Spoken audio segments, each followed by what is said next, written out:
Bonjour et bienvenue dans la nouvelle thématique du mois de juin. Alors je ne savais pas quoi faire, hein, mon nuit. Non, c'est pas vrai. En fait, après le top 25 français, des classiques français, il y a des personnes qui m'ont demandé « Ah mais t'as pas de classiques étrangers ?» J'ai dit « Vivi, bien sûr que oui !» Donc je me suis dit, je vais établir le numéro 2 thématique des top 25. Donc il y aura peut-être d'autres choses, hein, parce qu'il y a des personnes qui m'ont demandé mon top 25 des films aussi, donc ça va être un peu... Bref, donc cette fois-ci, c'est le top 25 des romans étrangers que j'estime être pour moi des classiques. Et je répète, c'est des classiques pour moi, c'est-à-dire c'est vraiment ce que j'estime qui m'ont apporté quelque chose quand je les ai lus et que j'estime que c'est des titres de romans, enfin d'auteurs étrangers fondateurs pour moi. Voilà. Je ne vous dis pas que si vous les avez pas lus, c'est de la... ou que si vous avez lu d'autres, c'est sûrement bien aussi, mais bon voilà, c'est moi. Alors je suis vraiment désolée pour l'éclairage, le machin, etc. Mais nous rentrons dans la période magnifique où il fait 45 dehors et 46 dedans. L'inverse quelquefois. Bref, donc actuellement dans la maison, je vous le dis tout de suite, il fait déjà 26 et dehors il fait 29. Voilà, donc j'ai tout fermé comme nous faisons dans le sud, c'est-à-dire nous fermons quand le soleil donne sur nous et on fait inversement. Là, voilà. Donc le seul endroit où j'ai le droit entre guillemets de tourner, c'est ici et qu'actuellement, c'est grand soleil dans la tronche, donc j'évite. Voilà, donc on va commencer tout de suite parce que ça va durer 10 plombes. Alors je vous le dis tout de suite, contrairement à ce que j'ai fait pour le top 25 français, je vais pas détailler. Je vais pas vous faire un résumé complet, etc. Je vais vous donner juste mon sentiment. Alors vous me permettrez que j'ai pris quelques notes, parce que premièrement il y en a 25, et deux, j'ai noté vraiment à chaque fois pour chacun. Parce qu'il y en a certains que j'ai pas relus depuis vraiment longtemps,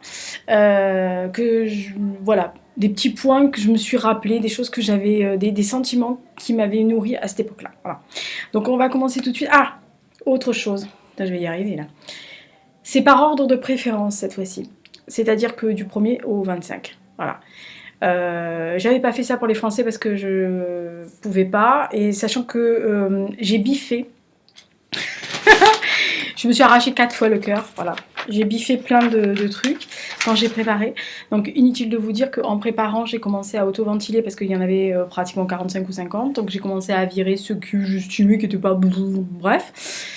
Et puis après, alors là, pour arriver à 25, entre les 32 et les 25, je me suis arraché 10 fois le cœur. Voilà.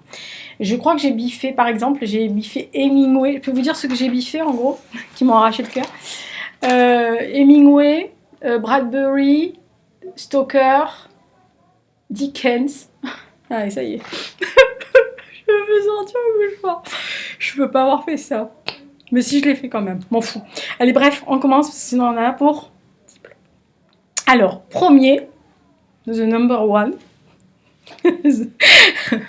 Ah oui, alors j'ai sorti les livres quand je les avais, parce que je me suis aperçue que, vous verrez, les Russes et les Anglais sont dans ma bibliothèque familiale. Oui, oui, parce que j'ai des beaux exemplaires et donc je trimballe pas tout. Celui-là, je l'ai en 4 exemplaires, je vous le dis tout de suite. Le premier, unique, voilà. George Orwell, 1984. C'est mon papounet qui me l'a offert. C'est papounet qui a fait une dédicace. Voilà, c'est mon papounet. Voilà. Il m'a fait une dédicace de foot, hein. Voilà. C'est une dédicace sur le foot. Donc, si vous connaissez mes 2 équipes préférées, vous allez vous douter sur la... Oh, quoi. Je suis pas sûre. C'est un jeu. À la fin, si vous arrivez à savoir laquelle des 2 équipes il mentionne là-dedans, vous avez de chance. Donc, 1984. Je pense que c'est un classique pour tout le monde, je crois, en gros. Je sais pas si tout le monde l'a lu. Ça, c'est pas dit. Moi, ce que je sais, c'est que quand j'ai lu cette histoire-là, ça m'a filé une claque parce que j'étais petite.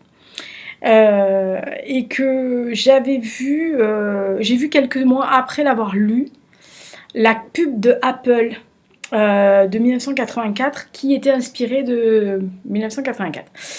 Et j'avais trouvé que ce test, cette dystopie était véritablement incroyable. Je pense, je vais pas dire des conneries, mais c'est ce que j'ai noté. Je pense que quand j'ai lu celle-là de dystopie, je me suis dit que c'était une thématique qui me plaisait beaucoup dans la littérature. Voilà. Et c'est peut-être aussi ça qui m'a poussé pendant quelques années à me dire si j'allais pas en écrire une. Pour l'instant, non. J'ai fait de l'anticipation, des uchronies, j'ai pas encore fait de dystopie. Mais qui sait? Voilà. Donc 1984, George Orwell. Qu'est-ce qu'il faut que je vous dise d'autre? Que je pense qu'on a tous entendu parler. Ah oui, ça m'a quand même influencé. Ça a influencé le nom d'un groupuscule de résistance dans Liverpool Connection, puisqu'il s'appelle The Big Brother Band. Donc voilà. Je sais pas quoi vous dire d'autre. Voilà. Pour moi, c'est celui qui m'a le plus la novlangue, les vidéos, les surveillances, tous ces parties intérieures, tout Océania, Estasia, Eurasia, tout ça. C'est des choses qui sont marquées dans la tête en fait. Et là, vous voyez, je vois des noms, en faisant un peu comme ça, là, je vois des noms, des trucs, et ça me revient. Voilà, donc 1984, premier. Deuxième, je l'ai pas. Non, j'ai cherché pourtant. Deuxième, c'est donc Persuasion de Jane Austen. Oui, alors par contre, j'ai noté les dates de parution. 1984, c'est 1949. Et celui que j'ordonne, il date de cette époque-là à peu près. Persuasion de Jane Austen, ça date de 1818 puisque c'est à titre posthume. Alors c'est un roman que j'ai lu quand j'étais assez jeune. Je sais pas, je crois que je devais avoir 13-14 ans. Qu'on m'avait filé, je suppose pour m'occuper l'été. Et en fait, j'ai souvenance, et maintenant encore plus parce que je l'ai relu depuis et j'ai vu les adaptations cinématographiques, etc.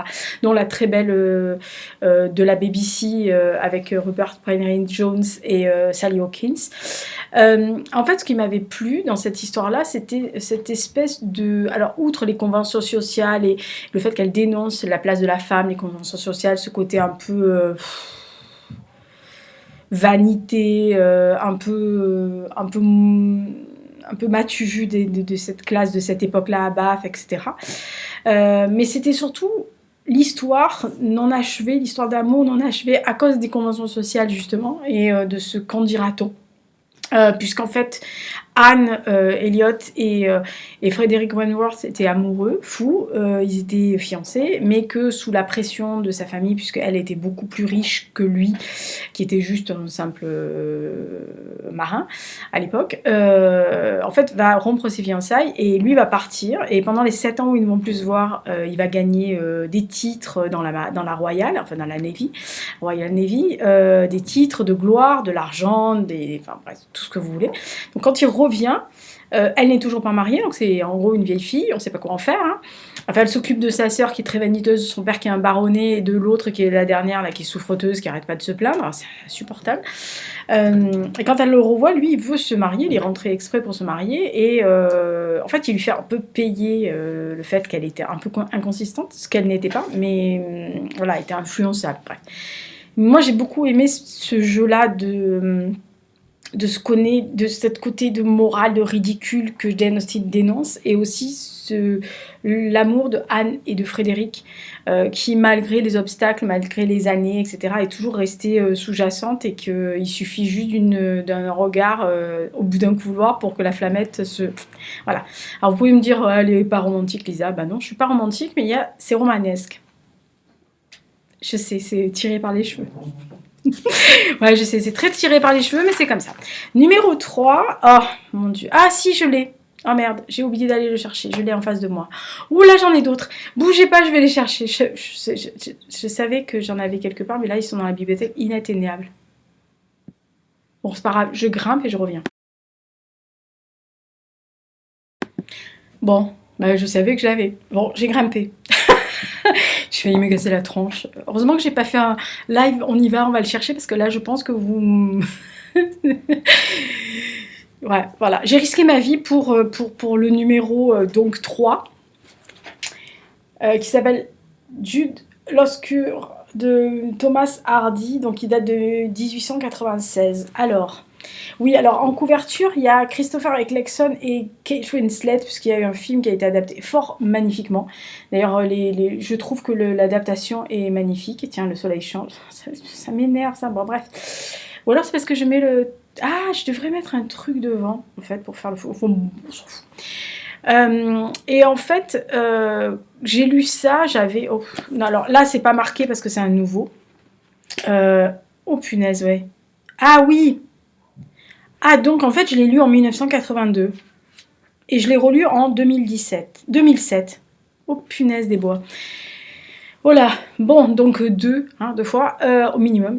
Non, deux fois, je crois. Je pense pas avoir. Donc, bref. En fait, je pense que ça fait partie aussi des livres qu'on m'avait donné à lire, hein, comme Jane Austen. Je pense qu'on avait balancé. C'était l'été des Anglais. C'était être le moment où on me balançait les Anglais. Après, on m'a balancé les Russes. Hein, donc voilà, bref, vous allez voir. Et en fait, on suit le parcours de Jude, qui est un tailleur de pierre, qui veut s'élever dans la société par la culture, par l'éducation, par le savoir, etc. Et qui va se marier une première fois avec une femme qui ne l'aime pas, avec qui il va avoir un enfant. Et qui un jour rencontre sa cousine, Sue, et il tombe follement amoureux. Il la poursuit quand même un peu, mais elle pense que les conventions quand même, machin. Bon, elle sait pas il a été marié.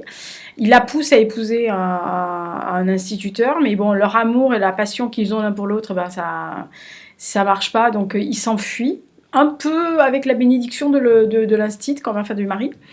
Et ils vont vadrouiller au gré des contrats de Jude, et Sue va faire un peu de temps en temps l'école, etc. Enfin bref, et ils vont fuir pour être heureux, ils vont avoir deux enfants, et un jour, la première femme revient, et elle lui refile leur gamin, et ils vont l'intégrer à leur famille recomposée, mais l'enfant, en fait, sent qu'il est un poids, et que c'est des poids parce qu'ils n'arrivent pas à joindre les deux bouts, ils n'arrivent pas à trouver des contrats, en plus ou moins leur situation de pas marier, cousin, machin, commence à se savoir. Bref, je vous raconte pas l'histoire. J'ai autant pleuré en lisant le bouquin que quand j'ai vu la version cinématographique. Je sais pas combien de fois j'ai pu faire... Voilà, donc allergie. Je pense à la poussière aussi. Donc je sais pas combien de fois j'ai pu pleurer dans ce bouquin-là. Pourtant, Dieu seul sait que, comme je dis, il y a des bouquins qui me touchent plus, mais c'est pour ça que je l'ai mis numéro 3, parce que je pense que le fait, je sais pas, cette espèce d'amour maudit, cette passion à la fois lumineuse et sombre, parce qu'il y a des moments où c'est lumineux entre eux, puis quelquefois la vie leur revient un boomerang, donc c'est un peu moins drôle, hein, je comprends. Moi, j'ai trouvé que c'était à la fois poignant et magnifique. Voilà. Donc, c'est pour ça que Jude l'Obscur, Thomas Hardy est là. En fait, j'ai la version beaucoup plus vieille en Dordogne. Mais celle-ci, je pense que je l'avais achetée pour une de mes copines à qui on avait dû faire une lecture commune et que j'ai récupérée. Donc, voilà. Donc, ça, c'est le numéro 3. Numéro 4. Ah oui.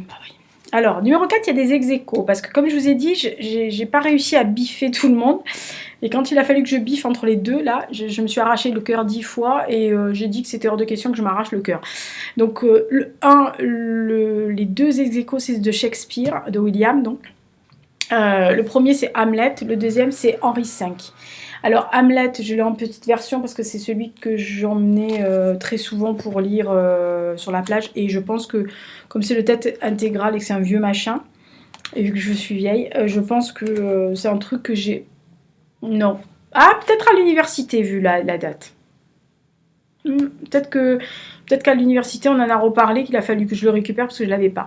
Sachant que chez nous, on a, je pense, tous les Shakespeare, donc le Henri V y compris, et que j'ai un exemplaire de Shakespeare dans la Pléiade, où il y est, qui n'est pas là. Donc voilà. Donc, alors Hamlet, qu'est-ce que je dois dire sur Hamlet? Tout le monde connaît Hamlet, l'histoire de cette vengeance, de ce prince du Danemark, machin...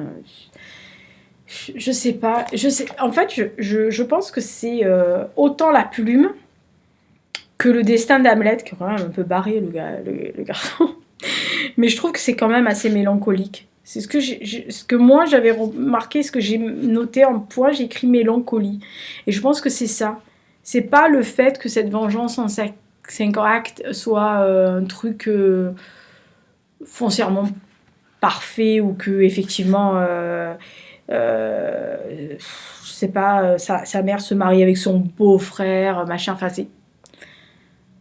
c'est pas ça. Je pense que c'est plus la mélancolie d'Hamlet que j'ai récupérée comme vie. Et donc, je pourrais même pas dire pourquoi tous ces faux semblants, tous ces jeux de miroir qu'il y a dans ce Hamlet m'a plus marqué que Le Marchand de Venise, que j'aime beaucoup, etc. Ou pour beaucoup de bruit pour rien. Mais Hamlet, voilà. Et le 5, donc Henri V. Henri V, en fait, je n'ai pas noté les dates de parution, mais ça doit être vieux. En fait, c'est basé sur Azincourt, donc 1415, hein, au cas où, voilà. C'est une tétralogie, parce que si je me souviens bien, il y a Richard II d'abord et Henri IV avant.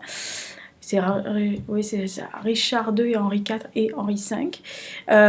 Et en fait, on suit le parcours donc, de Henri V, donc, qui est le roi d'Angleterre, qui courtise la Catherine de France, mais qui va l'épouser pour sceller la paix, etc. En fait, ce qui m'a marqué, c'est surtout l'exercice du pouvoir. Et surtout ce côté chevaleresque qu'il y a dans Henri V. C'est formidablement bien écrit. Contrairement à ce qu'on peut penser, c'est loin d'être chiant ou embêtant à lire, ou beaucoup moins que Le Marchand de Venise, par exemple. Moi, j'avais dévoré Henri V et ça, je m'en souviens très bien, parce que quand j'ai eu à choisir, j'ai mis Henri V d'abord et Hamlet après. Donc voilà, je sais pas. Alors, si vous voulez pas le lire parce que ça vous gave et que vous avez vraiment pas envie, allez voir le film de Kenneth Branagh, qui a fait un Henri V. Il dure 3 heures, je crois, ou 4 heures, je sais pas quoi. Enfin, j'ai adoré. J'aime Kenneth Branagh, donc c'est pas raisonnable. Mais allez le voir si vous voulez pas vous attaquer à la version papier. Voilà, parce qu'il faut quand même s'y coller à la version papier quand même. Hein, voilà. Mais Henri V et Hamlet, donc William Shakespeare, donc c'est les 4 ex aequo, bis, ce que vous voulez, mais qu'est-ce que vous voulez que je vous dise, je peux pas faire mieux. Alors ensuite, un des amours de ma vie. Donc là, j'ai pas pu choisir. Non, parce que là, je peux pas. Voilà. Donc, je vais vous en montrer. J'en ai plein à la maison. Hein. Donc, j'ai la version complète, j'ai la version en velours, j'ai la version côtelée, j'ai la version poche, enfin, j'en ai plein. J'en ai en anglais, en toutes les langues. Donc, c'est Frost.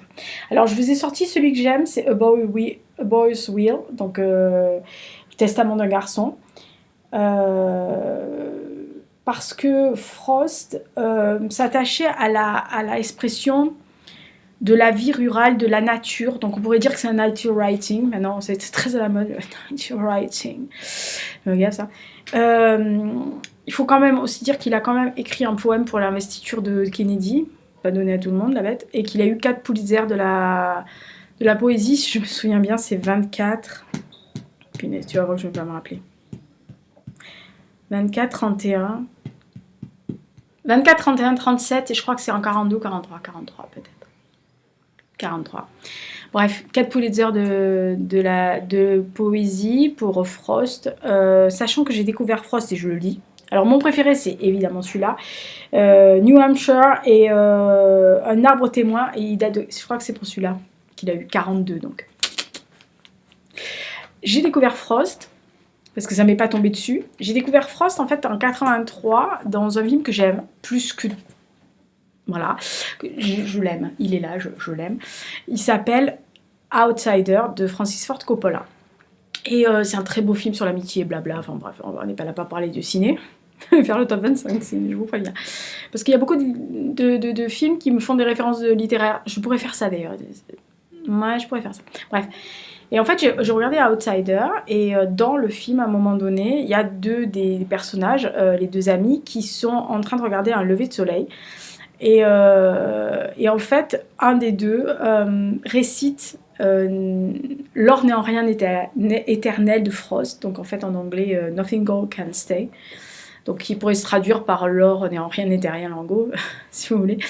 Qu'il y a eu beaucoup de... Enfin, je sais qu'il y a beaucoup de gens sur Internet ou dans l'achat qui s'étrient pour la traduction. Moi, j'ai une traduction personnelle, voilà.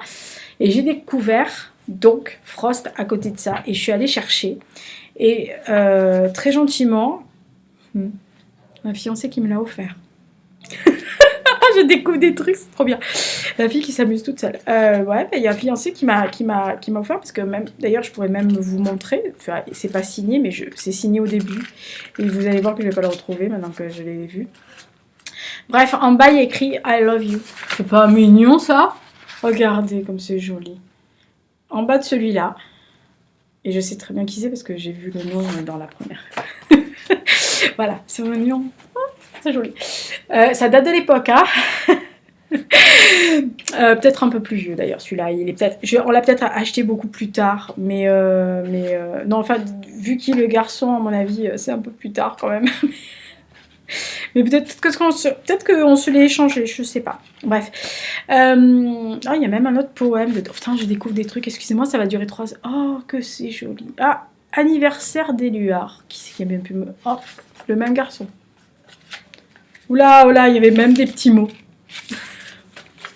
Je savais depuis quand j'ai pas ouvert ce truc. Bref, non, parce que j'ai la version complète des œuvres de Frost, donc en gros, celui-là, il était dans la vieille bibliothèque, donc voilà.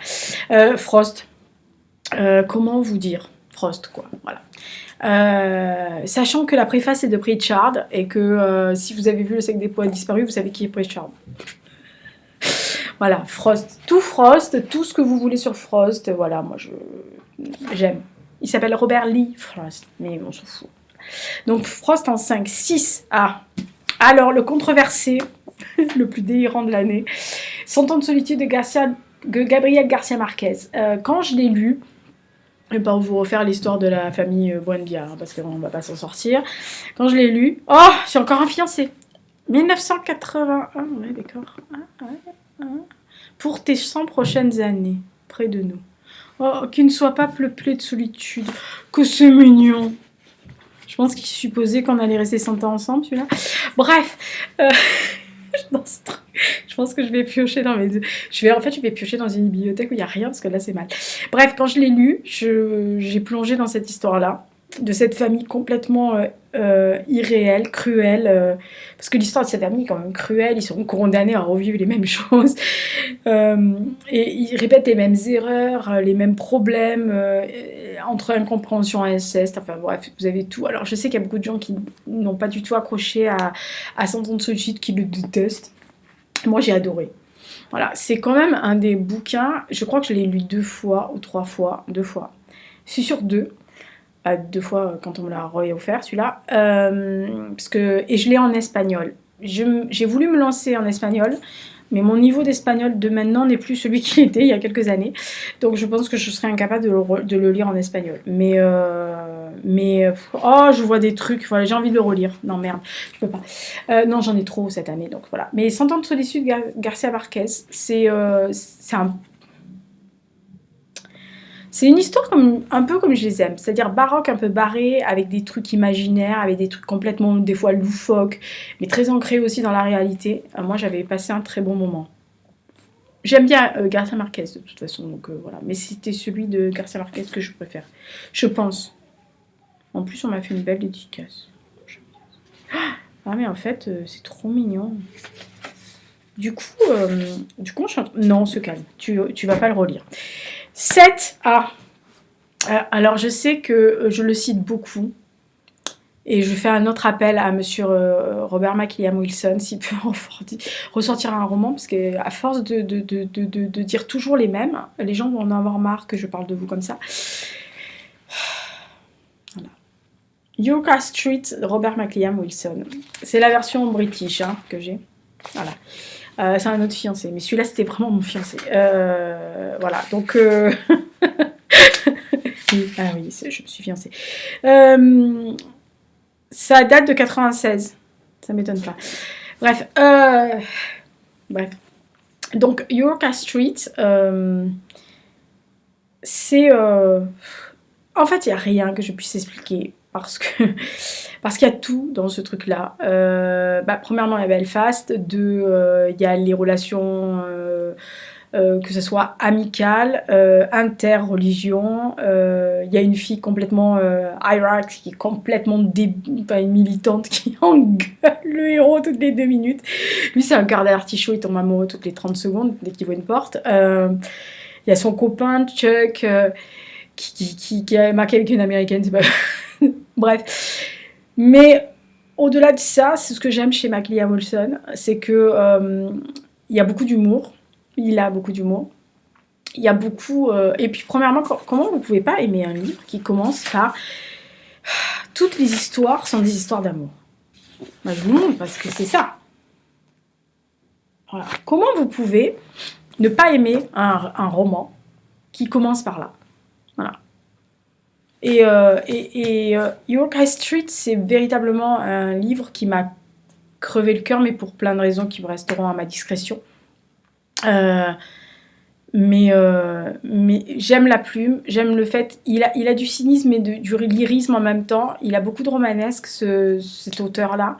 Même dans le pire, même dans Les Dépossédés, qui est quand même pas facile, il y a toujours quelque chose chez lui. Et je trouve que c'est quand même ce qui est le plus intéressant avec Robert McKee Wilson, outre le fait que Yucca Street est quand même un très beau roman et que je trouve c'est bienveillant, mais c'est lucide aussi sur la période, sur la ville, sur les relations qu'il y avait et qu'il y a encore quelquefois.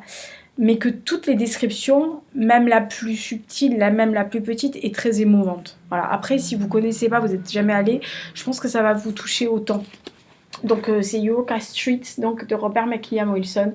Celui-là, c'est un vieux truc, hein, c'est anglais, c'est vintage qui fait. Mais il y en a plein en français, donc voilà. Mais celui-là, j'y tiens particulièrement, évidemment. Mais je l'ai en français, hein, rassurez-vous, je les ai en français. De toute façon, les McKee Wilson, je les ai en français et en anglais. Tous. Il n'en a pas fait 50 000, mais je les ai tous. Voilà. Et j'ai même des choses qu'il a écrites lors d'une intervention dans une conférence sur l'Irlande du Nord. J'avais acheté les minutes de la conférence. Donc, pour vous dire à quel point j'aime cet auteur-là. Donc on était 7 avec Yucca Street, 8 Le Parfum de Patrick Süskind. Comment vous expliquer la grenouille? Oh punaise! En fait... c'est un des rares romans, enfin c'est un des romans où vous sentez tout. C'est-à-dire qu'un roman qui arrive à vous faire sentir à travers des pages la puanteur de Paris à l'époque, bref, tout ce qui faisait, ce qui était avéré, mais aussi tout ce que ressent le héros, que ce soit les parfums, l'odeur de la peau l'essence de la peau, etc. Et puis grenouille, quoi. Même si c'est quand même un serial killer, c'est le genre... voilà, vous n'avez pas du tout envie de croiser la bestiole. Mais il est fascinant.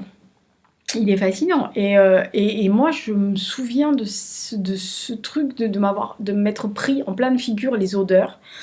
Et je trouve que ça, quand on arrive à retransmettre... à travers des mots, quand un auteur arrive à retransmettre ça à travers ses mots, vous faire retransmettre une émotion, c'est facile parce que vous pouvez mettre les mots, et encore quelquefois sans les mots vous arrivez à mettre les émotions, mais alors les odeurs, le contexte historique, le fait que vous voudriez même pas mettre la main sur le mur qu'il est en train de décrire parce que vous voyez et vous sentez le truc et vous faites peut pas, ou son mélangettes.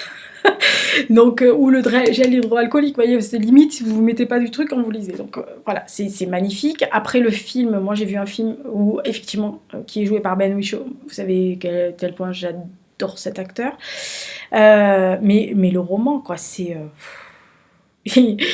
poisseux, moisi, vous sentez tout. Mais vous sentez aussi l'essence de ce qu'il recherche. Le parfum parfait, l'odeur parfaite, quand il traque ses filles, la façon dont il a de les tuer, mais aussi de les traiter avec soin. C'est pour ça qu'il est fascinant.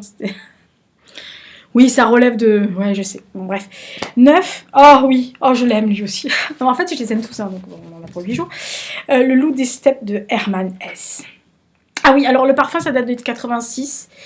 Et Hermann Hesse, j'ai noté 1931. Il date de si vieux, ce roman, parce que j'ai souvenance de celui que j'ai à la maison, en Dordogne. C'est un vieux truc qui doit dater peut-être de dizaines d'années après, je crois, ou peut-être 15 ans après, mais il est vieux, il est vieux. En fait, cette quête énigmatique de Harry, Hala, c'est spirituel, c'est... je sais pas, c'est... La rencontre avec... Je crois que c'est sa rencontre avec Hermine, le fait qu'elle le couve, qu'elle l'aime, qu'elle le couve, qu'elle essaye de lui donner un sens. Et puis cette scène de bal masqué, quoi. Elle est hallucinante. Moi, je pense que c'est ce qui m'a marqué le plus. D'ailleurs, je sais pas si dans mon point... Non, j'ai pas marqué. J'ai mis bal. Donc, j'ai pas mis bal. Mais le bal masqué, la scène du bal masqué... Et puis, il y a aussi ce fait que... dans leurs propos, il y a quand même le fait qu'il faut quand même que l'individu ne doit croire qu'en lui-même, ne doit pas être pris en otage. Et en fait, quand j'ai lu ça, il y avait quand même ce côté où vous êtes toujours seul face à vos décisions, de toute façon, même si vous demandez l'avis aux autres, et qu'il faut que vous ayez confiance en vous, ce qui n'est pas facile, ce qui n'est pas donné à tout le monde. Mais en tous les cas, que vous ayez une croyance en vous-même, que vous n'ayez pas confiance en vous, ça peut arriver, mais que vous sachiez, vous, que vous faites du mieux que vous pouvez pour vous-même, même si c'est pas facile tout le temps. Je pense que c'est ce qui m'a attirée dans le Loup des Steppes. De Hermann Hesse. Honnêtement, je pense que je pense de Hermann Hesse, je crois que j'en ai lu qu'un, c'est celui-là. Je voudrais pas vous dire de bêtises, mais je n'ai pas de souvenance d'en avoir lu un deuxième. Je pense que c'est encore un truc qu'on m'a imposé un été, ça. Parce que on n'a pas tant que ça d'auteurs allemands. On en a. À la maison, j'en ai quelques-uns, mais c'est des classiques. Hein. Je veux dire, c'est les bases. Enfin, c'est les trucs qu'on vous donne à l'école quand vous faites la culture germanophone. Mais je pense que on n'a pas tant que ça dans la bibliothèque familiale. Mais par contre, oui, Hermann Hesse, c'est, je pense, celui qui m'a été imposé. Mais le Loup des Steppes, si je l'ai mis là, c'est qu'il m'a marqué, parce que quand j'ai pensé à ça, je l'ai mis tout de suite, et il fait quand même partie du 9e, peloton des 10, donc en gros, je pense que j'ai pas loupé. 10, ah oui. Alors 10, je sais où il est dans la pile au fond, là-bas en bas, donc j'irai même pas le chercher. Hein. C'est Michael, je crois que ça on dit Michael Colas, ou Colas, enfin Michael Colas, Michael Colas, je crois. Donc de Von Kless, qui date lui de 1800. Oh là là, 1810, hein, quelle horreur. Bon bref, c'est un marchand de chevaux, Colas, qui va être victime d'une injustice, qui va décider d'obtenir réparation.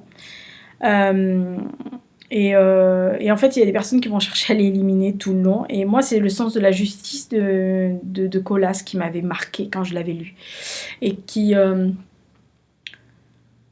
en fait, qu'il est revenu dans ma tête quand j'ai cherché ceux qui m'avaient vraiment marqué. Parce que c'est quelque chose qui m'avait... ce désir de vouloir obtenir justice, d'entrer dans une espèce de truc de violence, mais... Enfin, essaye de stopper tout ça, malgré le fait que, à un moment donné, la deuxième partie est quand même beaucoup plus laborieuse. Alors, je sais que c'est ce que j'avais marqué. J'ai marqué 1, excellent, 2, un peu laborieux. Je sais pas pourquoi j'ai marqué ça. Peut-être parce que c'était plus touffu. Peut-être que c'est beaucoup plus dense aussi, et que le personnage a plus une réflexion sur la justice et sur l'injustice dans la deuxième partie. Mais je me souviens qu'effectivement, je surveille le général Hux qui est sur le balcon tout seul avec le harnais, je vous le dis tout de suite, parce qu'il ne peut pas rester seul, donc en fait, si. Mais là, il voulait absolument sortir, il fait une chaleur épouvantable, il est en plein caviar, là, je le vois, il est en version je bronze. Il manque plus que le monoeil, il est bon, lui. Hallucinant, ce chat. Bref, Michael Colas, numéro 10, de Heinrich von Kless.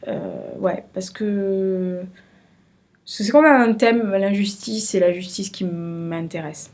Qui me touche pas, mais qui m'intéresse. 11, alors, j'aurais pu vous le chercher, mais alors je vous le dis tout de suite, c'est un peu comme celui que j'ai montré il y a pas longtemps de Louis Gendreau, il est en décomposition avancée, la bête.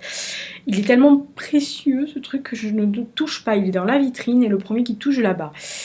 C'est Peter Pan de James Matthew Barrie, évidemment. Donc ça date de 1911. Donc vous vous doutez bien de quelle édition je parle, parce que c'est mes grands-parents qui l'ont eu.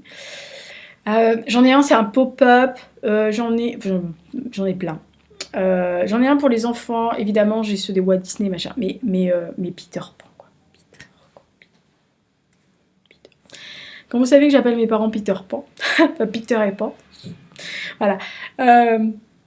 Volontairement d'ailleurs, hein, Peter et Pan.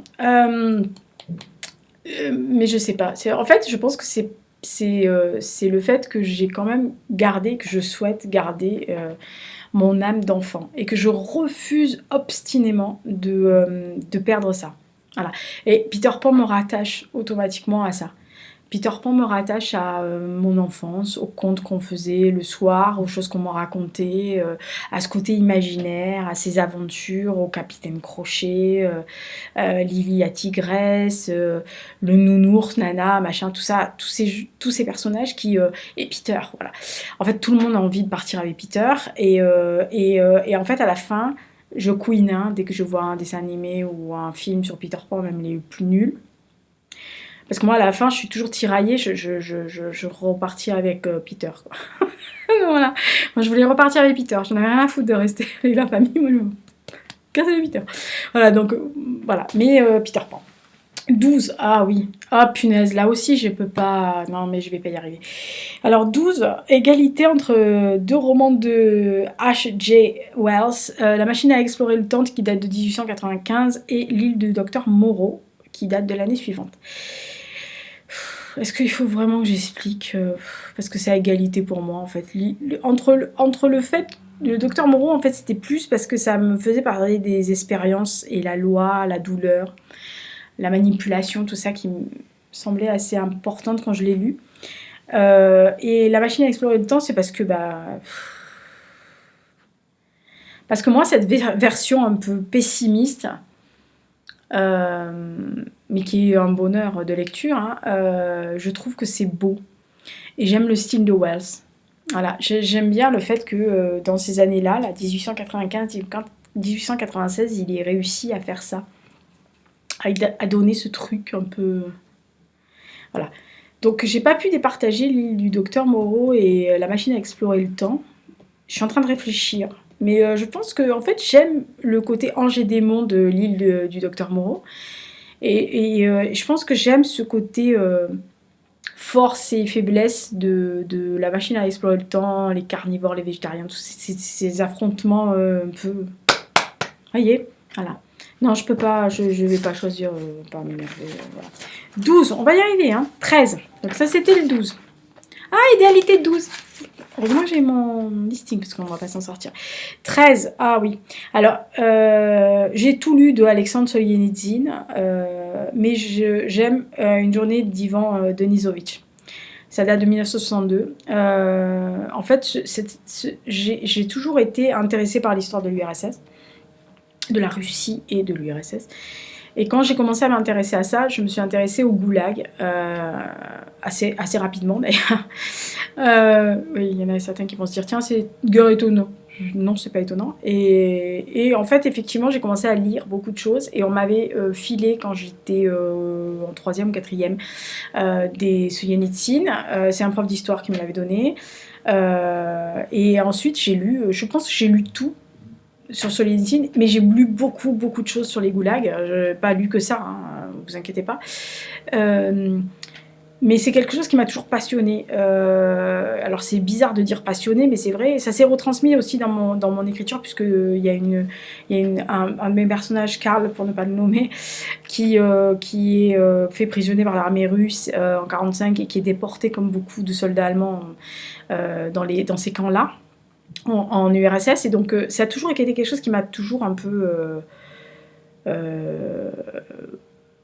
fascinée, intriguée, parce que ce système concentrationnaire, c'est quand même le pire qui a été connu, hein, parce que si on ajoute tous les morts des goulags, etc., et des camps d'internement, etc., je pense que l'URSS gagne de très hautes luttes, hein.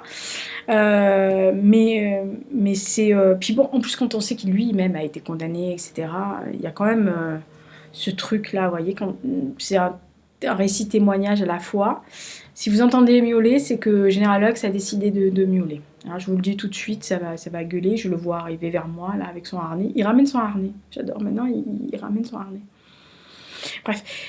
Donc, Une journée d'Ivan Denisovitch de Alexandre Solzhenitsyn en 13. 14. Ah, bah oui. Guerre et paix de Léon Tolstoï, qui date de 1869. Même combat. En fait, je pense que c'est parce que c'est romanesque, l'histoire de Natacha, de Pierre, de Nicolas, de Hélène, d'André, tout ça. Je pense que c'est parce que c'est à la fois romanesque, c'est à la fois historique, c'est à la fois grand, du grand russe, quoi. Enfin, il y a l'âme russe, il y a le côté slave, il y a l'histoire, il y a les sentiments, il y a l'abandon, il y a... En fait, il y a tout. Et c'est pour ça que j'aime la littérature russe et le peuple russe en général et la culture russe, parce qu'il y a ce côté... Bon, il y a des rebondissements dans Guerre épée, attention, vous voyez pas passer les pages, mais il y a cette mélancolie toujours, ce côté de c'est pas un renoncement, mais c'est une fatalité aussi de ce peuple-là. Et c'est assez compliqué à estimer. Je pense que Tolstoï fait partie des auteurs russes. Il a le, voilà que. Mao, évidemment. Oui, Mao, quoi. Bah oui, bref. Et donc, 14. Ah, ben on rentre chez les Russes, là. Alors, ah oui, celui-là j'aime beaucoup. Mikhail Lermontov, le héros de notre temps. En fait, c'est des aventures, enfin c'est des nouvelles, moi je pense que c'est le duel entre les deux personnages, là, Gustovski et Petchorin, qui m'a plus fait sentir ça. Et je trouve que les descriptions des environnements, de ce côté un peu féerique de ce journal, c'est un peu un enfant du siècle, et romantique. Lermontov, c'est ça, quoi. C'est ce côté, le héros de notre temps, c'est ça. C'est tout ce côté, ce que je parlais pour Tolstoï, ce côté slave, ce côté russe, ce côté âme, etc. Et puis les aventures de Petroshin, c'est ça, quoi. Bref. 16. Ah oui. Ah, 16. C'est celui que j'allais chercher sur l'échelle tout à l'heure. Le meilleur des mondes. Aldous Huxley. C'est des dystopies d'un futur possible. Hein. Alors les alpha, bêta, gamma, machin, là, epsilon et toute la clique là. Il est dédicacé celui-là. Oh, on m'a mis à nos meilleures années. Et alors, je vous le dis tout de suite, on va glisser ça. Il y a écrit un thé pour deux ou plus. Mon Dieu. Bref, en fait, moi, ce que j'ai aimé dans ce livre-là, c'est qu'il y a quand même, sous couvert de la démocratie, il y a une belle petite dictature. Et j'aime bien ce genre de choses. Pas la dictature, voilà. Mais j'aime bien parce que le fait est qu'on parle de clonage, de génétique, de modification, et que c'est pour ça que j'aime les dystopies, en fait. C'est la vision qu'ont certains auteurs de science-fiction comme Huxley, comme Wells, etc., qui ont ce côté visionnaire. On parle, c'est 1932, donc vous imaginez bien que c'était pas aisé d'imaginer ça. Je me souviens de l'avoir bouffé parce que ce côté en 2500, machin, etc., avec cette société qui est hiérarchisée, uniformisée, où c'est en fait une dictature, hein, sous couvert que ouais, tout le monde, on est en démocratie, mais c'est une dictature. Donc dès qu'on commence à vous imposer quelque chose, qu'on vous essaye de vous faire des clones, et qu'on essaye que tout le monde ait la même chose, et que tout le monde soit habillé à peu près pareil, ou que vous ayez tous le même modèle de portable, de téléphone, d'ordinateur, de... Vous voyez ce que je... Voilà.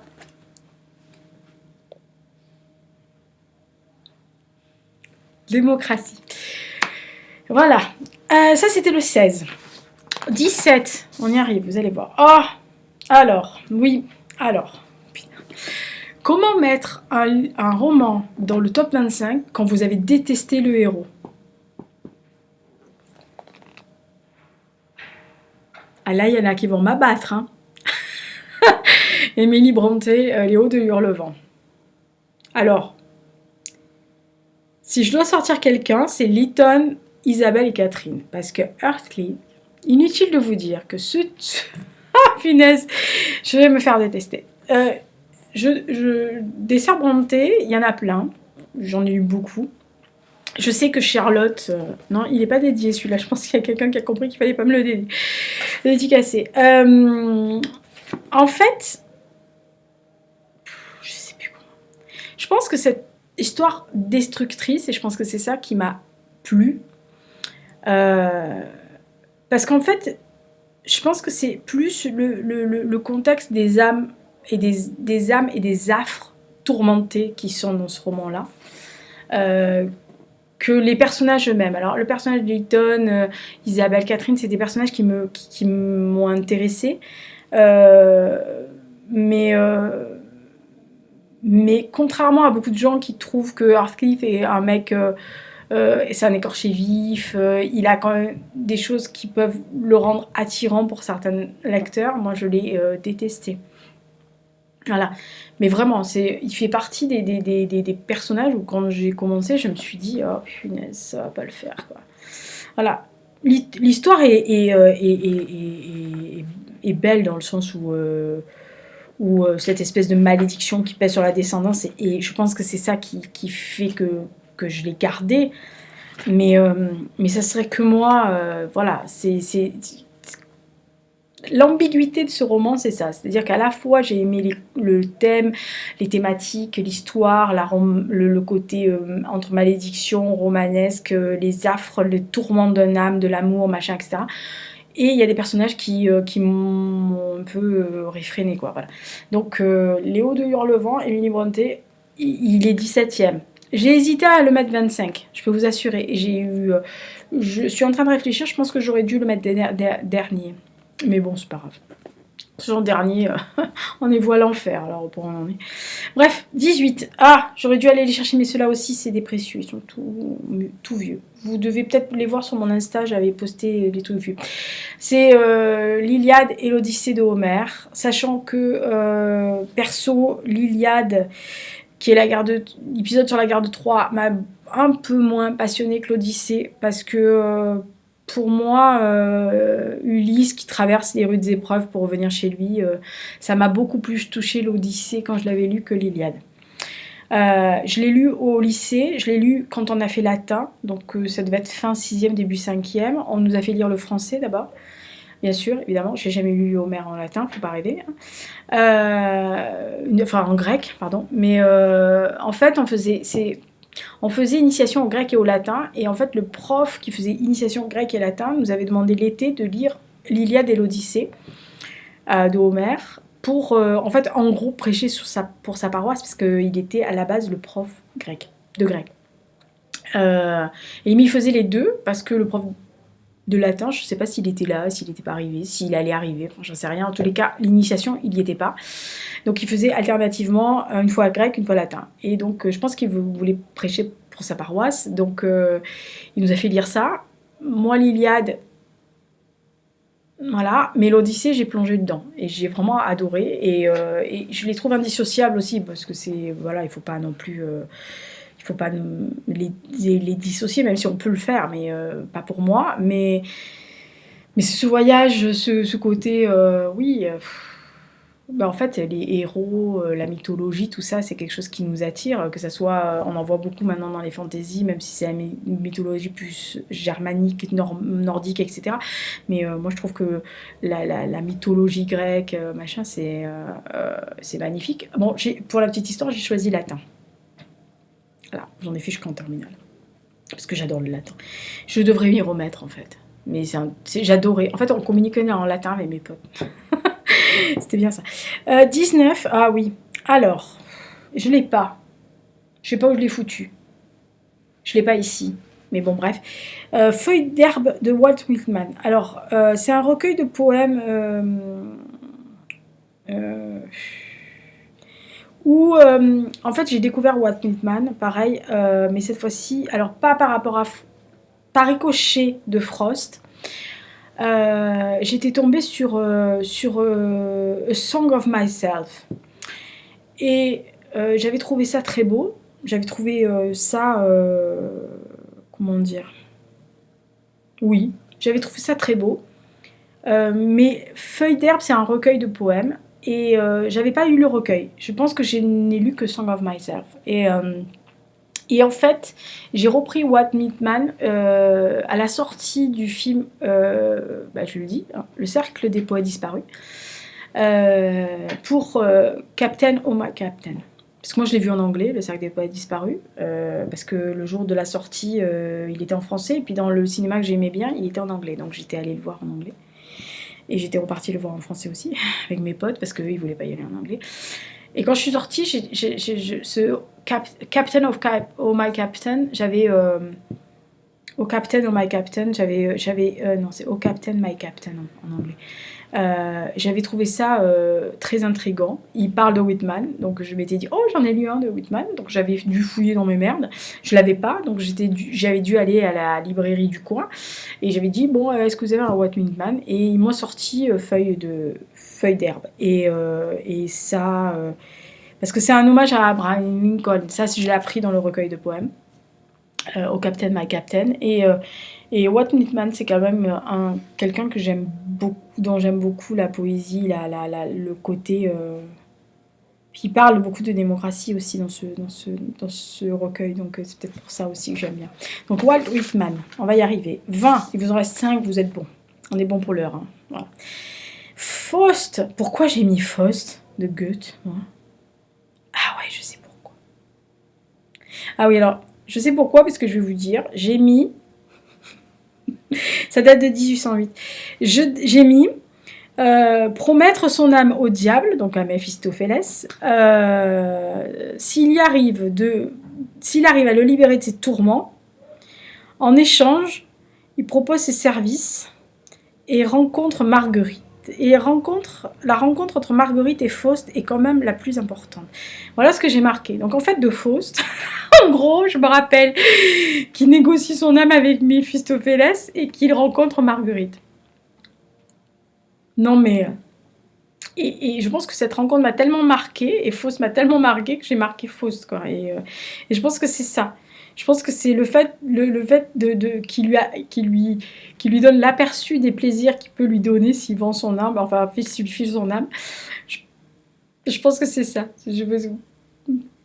Voilà, je m'avancerai pas, mais je pense que c'est le fait de se dire que si on vous propose un tel marché, je pense qu'on est tous... On serait tous confrontés à savoir ce qu'on ferait. Est-ce qu'on vend son âme au diable pour avoir tout ce qu'on veut ou on reste où on est? Là, je lance le débat, là. Parce que j'ai toujours pas la solution. Vous verrez pour le 25. Vous avez compris pour tout de suite au 25, vous avez compris que là, je suis vraiment très mal barrée. 21, ah, oui. Ah non, alors, je l'ai mis en 21. Parce que figurez-vous que je ne savais pas où le classer. Là, on rentre dans les angles. On est reparti dans les deux Russes. Là. Oui, familial, russe. Bref. Les âmes mortes de Gogol, de Nicolas Gogol, 1842. Alors, quand je vous parlais de Tolstoï, quand je vous parlais de Lermontov, etc., de l'âme russe, je pense, pour moi, je dis pour moi, parce qu'on va encore me dire, mais non, pour moi, Nicolas Gogol est, je pense, celui qui exprime le mieux l'âme russe. C'est à travers cette dénonciation de la corruption, de cette espèce de crasse d'ignorance, etc. Parce que c'est vraiment un truc, c'est un petit escroc qui va aller parcourir les campagnes pour voler les âmes mortes. En fait, c'est ceux des serfs et des propriétaires des barines, etc. Donc c'est quelqu'un qui s'enrichit sur machin, mais sur la vie des moujiks, enfin bon bref, tout ça. Mais même s'il dénonce la crasse loisiveté des nobles, tout ça, il y a l'âme russe dans le roman, les âmes mortes. Et je trouve que ça fait partie des ouvrages, si vous voulez découvrir la littérature russe, et si vous avez peur de vous attaquer au pavé de Tolstoï, et même si vous devez vous attaquer au pavé de Tolstoï, lisez les âmes russes de Gogol avant. Alors pourquoi je ne l'ai pas mis en premier, bien avant? Parce que je trouve qu'il n'est pas si facile que ça. Si vous êtes hermétique à ce genre de culture, ça va être un peu compliqué, je pense. Mais si demain vous me dites quel est le plus grand roman russe à lire en priorité, je vais vous dire un Gogol. N'importe lequel, mais un Gogol. Je trouve que c'est quand même un des plus grands auteurs russes, pour moi. Voilà. Après, Tolstoï, parce que c'est romanesque, il y a beaucoup de choses, mais Les âmes mortes de Gogol, c'est quand même... voilà. 22. Ah, musulman aussi. Mikhail Bulgakov. Bulgakov, c'est quand même quelqu'un de particulier. En fait, il raconte les déboires d'un jeune médecin à Smolensk. Alors, je vous le dis, pour le climat, en gros, c'est moins 30, plus 30.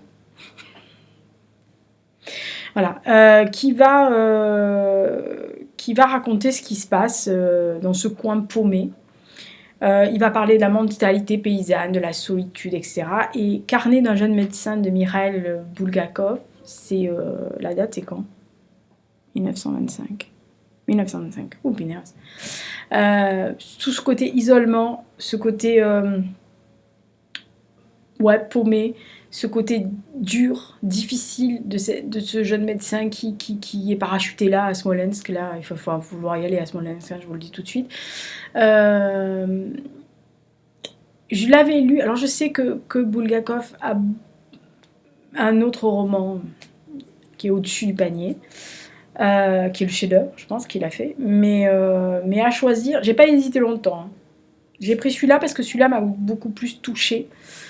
Et que j'ai eu un souvenir beaucoup plus intense avec celui-là qu'avec l'autre. C'est bien Marguerite, mais voilà, je préfère le médecin. Voilà. Non, mais je vous dis que j'ai des goûts particuliers, mais comme je vous dis, c'est mes goûts. 23, ah oui, alors pareil, j'ai pas pu choisir, j'ai écrit je peux pas choisir un Conan Doyle. Parce qu'en fait, j'ai mis, je veux bien que ce soit le papa de Sherlock, mais le professeur Challenger, ah merdus, la machine à désintégrer. Alors, je peux pas choisir Conan Doyle parce qu'il a fait aussi des romans sur les napoléoniens, sur les contes de pirates, des contes sur des camps, ou ceux de Crépuscule, etc. Enfin, Conan Doyle, quoi. Alors, je sais qu'on le connaît beaucoup pour Sherlock, mais le professeur Challenger, complètement mais j'avais adoré les aventures. Il est grossier, il est vaniteux ce type, mais c'est tellement bon. Donc tout Arthur Conan Doyle, voilà. Donc ça ravira les fans de Sherlock, comme ceux des trucs de pirates ou de ceux des napoléoniens. Voilà, vous avez le choix. Si vous connaissez pas le professeur Challenger, allez-y quoi. C'est très bon. Enfin, perso. Avant-dernier. 24. Ah oui, bah oui. Bah oui. Non, mais 24 parce que c'est pas mon préféré de... Oh merde, il y en a encore un autre. De dédicace. C'est le portrait de Dorian Gray de Oscar Wilde. Alors, en fait, j'aurais pu dire tout Oscar Wilde. Parce que Oscar, c'est Oscar, quoi. Voilà. Oscar Finnegan O'Flaherty Wills Wilde. Déjà, premièrement, il a un nom. Et puis ce type, quelle vie. Enfin, voilà. Donc, je sais que un des plus belles choses que j'ai lues de lui, c'est De Profundis, le poème qu'il a écrit quand il était en prison, à la prison de Reading. J'aurais pu choisir ses recueils, j'aurais pu choisir beaucoup de choses. Je sais que celui-ci est quand même un roman aussi qui est un peu quelquefois on aime. Mais comment ça se fait que j'ai des chiffres et des chiffres, visiblement des additions de choses que j'ai dû, je sais pas, mes comptes. Et derrière, j'ai un mot de quelqu'un. Donc, je sais pas. Pourquoi j'ai mis ça là-dedans, je sais pas. Il faudrait que je relise la page pour savoir pourquoi je l'ai mis là. Oui, parce que généralement, ça m'arrive de laisser des petits mots à une page précise parce que peut-être que quelqu'un m'a donné un truc ou que j'ai lu un truc qui m'a fait penser à quelque chose. Bref. Mais je pense qu'on connaît tous cette histoire du portrait qui vieillit, qui vieillit alors que lui ne vieillit pas, etc. C'est la vanité aussi dans la beauté, mais ça parle de mariage, de société, etc. Alors, comme je vous dis, c'est plus la vie de Oscar Wilde et et tout ce qu'il a écrit qui m'a fait le placer le portrait de Dorian Gray, même si c'est quand même celui qui est le plus connu, enfin je pense. Je pense pas qu'il y ait 500 millions d'autres romans de Wilde que vous puissiez dire. Je sais pas si... La balade de la geôle de Reading, ouais. Le fantôme de Canterville, peut-être, que les gens me diront, ouais, peut-être plus celui-là. Mais le Prince heureux et autres contes aussi. Ouais. Non, je suis pas sûre que tout le monde ait lu le Prince heureux et autres contes. Mais je pense que entre le fantôme de Canterville, la balade de la geôle de Reading et portrait de Dorian Gray, je pense que c'est ceux qui ont été les plus connus. Donc voilà. Mais j'ai mis celui-là parce que celui qui m'avait fait penser à quelqu'un que j'aime beaucoup et à qui on a fait de nombreuses dédicaces et qui aime beaucoup Oscar aussi. Voilà. Et 25, je ne l'ai pas parce que je l'ai dans une version mouse enluminée. C'est la Divine Comédie de Dante. Voilà, voilà. Alors, comment vous expliquer ça? Moi, ce qui m'a marqué dans Dante, c'est vous qui entrez, laissez toute espérance. Et quand je suis sortie de ça, je me souviens que j'étais allée voir ma grand-mère, qui connaissait Dante, qui l'avait lu dans le texte. C'était un peu italienne sur les bords. Et j'en avais parlé avec elle, et elle m'avait dit tu verras que cette phrase, je ne refais pas son accent parce qu'elle avait un accent, tu verras que cette phrase te suivra toute ta vie. Et je m'étais dit, peut-être éviter de la faire tatouer sur le corps, hein, connaissant ma propension. Et je m'étais dit, vous qui entrez, laissez toute espérance. Et en lisant certains livres, je me dis que quelquefois, on se met dans des situations où effectivement, on abandonne beaucoup de choses, y compris l'espérance. D'où tout à l'heure les âmes mortes, machin dont je vous parlais tout à l'heure, Faust. Vous voyez, voilà. La Divine Comédie, c'est pas facile à lire. Il y a beaucoup de références aussi dans le cinéma, notamment dans des films que j'aime. Ou quand je l'ai vu, je me suis trouvée en terrain familier, par exemple dans Seven. Parce que, voilà quoi, il parle de l'enfer de Dante, etc. Et c'est des choses qu'il faut avoir lu. Après, je sais pas si c'est à la portée de tout le monde. Si ce que j'ai cité, c'est à la portée de tout le monde, j'en sais rien. Je ne pourrais pas vous dire. Je sais pas. Oui, sûrement les 3/4, oui. Largement même. Peut-être un peu moins la Divine Comédie ou Faust ou des choses comme Guerre épée. Alors pas parce que c'est difficile, mais parce que c'est long et que ça demande peut-être plus d'affinité avec l'âme et le tout du pays, mais je pense pas.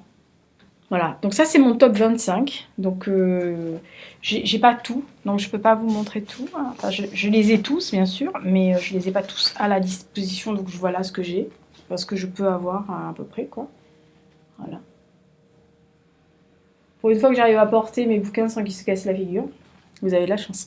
Voilà, donc c'est uniquement ça. Et je sais que c'est un peu particulier, mais c'est le top 25 des romans, enfin des ouvrages étrangers de Lisa, ce que j'estime être mes piliers étrangers. Je sais qu'il y en a plein d'autres. D'ailleurs, j'en vois 2 là en face de moi. Je suis en train de me demander pourquoi je les ai pas mis. Mais bon, c'est pas grave, on peut pas tout mettre. Et puis j'en ai biffé plein. Et puis je suis à la limite de... Ah oui, alors hors compétition. Oh punaise, il faudrait que je le dise au début, mais tant pis. Je mettrai un hors compétition. Hors compétition, évidemment, Edna O'Brien, Louise Aldridge et Tom Sharp, qui, je pense que j'ai lu... Louise Aldridge, oui. Tom Sharp, oui. Edna O'Brien, il m'en manquait un ou deux. Mais c'est hors compétition.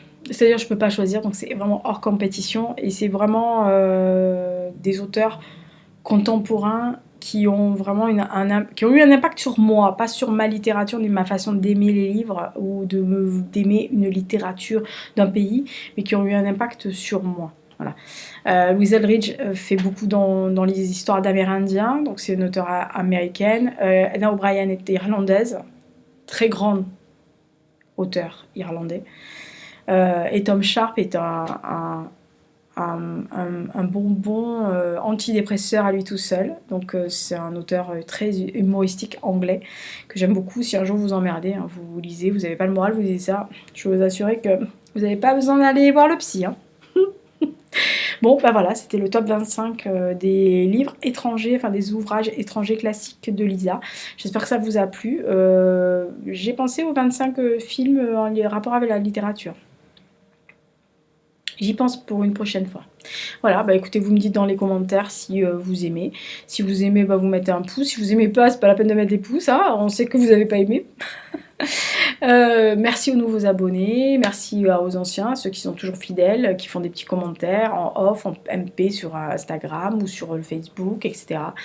N'hésitez pas à laisser des commentaires ici, dites-moi ce que vous avez lu, pas lu, ce que vous aimez, ce que vous aimez pas, s'il y a quelque chose qui vous plaît pas, si vous détestez le fait que je déteste Heathcliff, ou si vous dites ah mais moi aussi Grenouille je l'aime, je veux le rencontrer, et je vais vous dire non mais ça va pas le faire, il va te... Voilà. Voilà. Je pourrais parler des adaptations cinématographiques de ces trucs-là.